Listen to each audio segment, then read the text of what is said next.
Assalamu alaikum. Урматтуу таш көмүрлүктөр.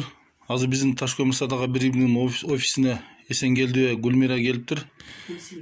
Гүлсина то есть. Анан жакында кыз той кылат экен. Ошо кыз узатуу той.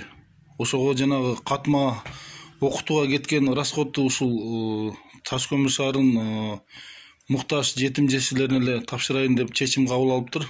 Алла ыраазы болсун. Кызың бактылуу болсун. Assalamu alaikum. Таш көмүрлүк бир туугандарым. Мен ушул катмы Кур'ан окутканды жетим жесирлерге, жетишпегендерге берейин деп чечтим. 5000 сом акча. Шуну кабыл кылып барам. Рахмат. Алла ыраазы болсун. Бактылуу болсун. Рахмат, айтканыңыз келсин, амин. Бул дагы эми жанагы шаарда жакшы демилге да булчу. Тойлор көп болуп атат. Кудай бурса Таш көмүрлүктөр көрүп жакшы неме болуп атат да жөрөлгө. Рахмат, Алла ыраазы болсун. Рахмат сизге.